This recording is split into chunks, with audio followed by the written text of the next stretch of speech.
So that was one of the big things that set him apart as a very different high priest. Not exactly sure why that happened. In fact, I don't think there's much of an indication of the reason for that, other than Jesus also not coming from the line of Levi. That is not the line that Jesus came from.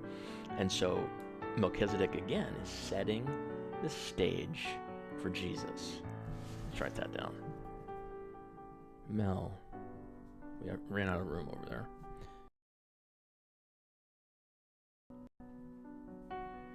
Stage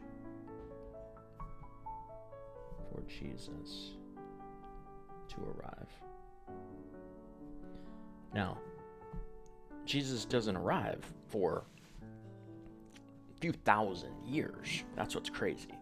But that whole time, the establishment of the priesthood itself, and then Melchizedek becoming the high priest from a different line, all of it was in preparation for Jesus to come and to be the fulfillment of it. But Melchizedek would be the one that he was compared to, again, because they were the only two high priests. Now, Jesus wasn't an actual high priest, okay? So if you haven't done the past studies, again, grab a hold of those, because Jesus wasn't a high priest by way of office. He wasn't. But he's become our great high priest because of what he did on the cross, his raising again, and then talking about, and we've been through all of this, that he now is in heaven interceding on our behalf forever as our great high priest. So Melchizedek and Jesus, both being in their own way high priests, neither one came from the descendants of Levi, and that's significant because they're the only two. Okay, so is that now? I know that some of you are like, okay, who cares? Why? What's it matter? Well, it's significant for a variety of reasons, but if nothing else, you have to remember this is being written like Melchizedek is, again, thousands of years prior to Jesus. So the transgression, or not transgression, but the transition of time is quite a distance. I mean, there was no chance that, these two guys knew each other, or, close family knew each other, or anything like that.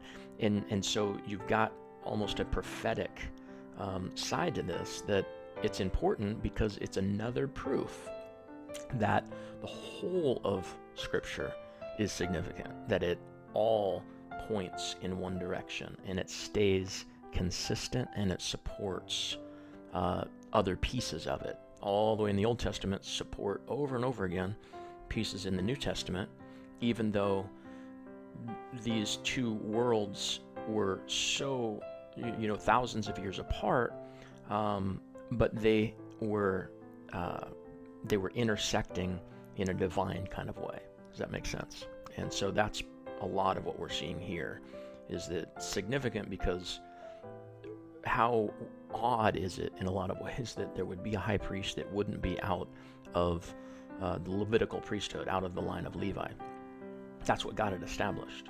And here it is, one guy that isn't from that line, and that's Melchizedek. Okay? All right. Let's keep going here. Rather, the one named after the order of Aaron.